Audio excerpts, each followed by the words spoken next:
अब हम अपनी ऐप के पेजेस और कंपोनेंट्स पे काम करना शुरू करेंगे।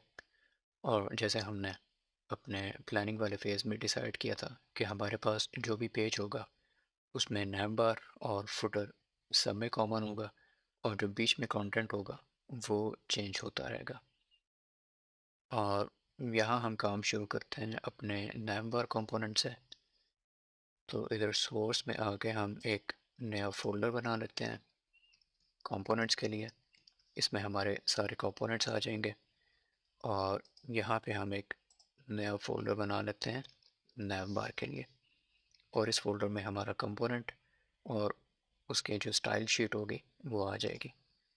यहाँ पे हम एक फाइल बनाते हैं navbar.jsx, और एक स्टाइल शीट बना लेते हैं navbar.module.css। यहाँ पे हम रेगुलर CSS की जगह मॉड्यूलर CSS यूज़ करेंगे।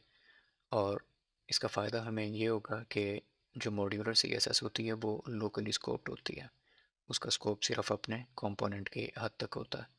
अगर हमारे पास मल्टीपल कंपोनेंट्स ऐसे हैं जहाँ पे CSS में क्लास का नाम जो है वो रिपीट हो रहा है, तो हमारे पास क्लैश नहीं आएगा, क्योंकि जो भी फाइल्स होंगी CSS की उनका जो स्कोप होगा वो सिर्फ अपने कंपोनेंट तक होगा।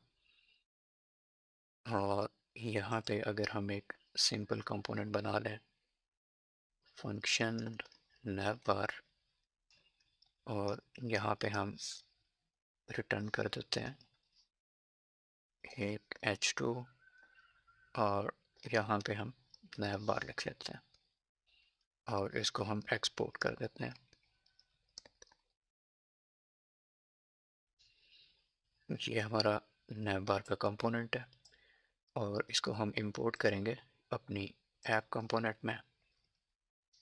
और यहाँ हम करेंगे navbar फ्रॉम कंपोनेंट्स navbar और navbar। और इस कंपोनेंट को यूज़ करने के लिए यहाँ पे हम कर सकते हैं navbar, और जो हमारे पास एक फंक्शनल कंपोनेंट है उसको रिटर्न सिर्फ एक कंपोनेंट करना चाहिए। तो यहाँ पे हम फ्रैगमेंट यूज़ कर लेते हैं, और अब हम सिर्फ एक कंपोनेंट रिटर्न कर रहे हैं टॉप लेवल पे, और उसमें हमारे पास दो और कंपोनेंट्स हैं। और अगर हम वापस अपने ब्राउज़र में जाएं तो हमारे पास हेलो वर्ल्ड के नीचे नैव बार आ चुका है।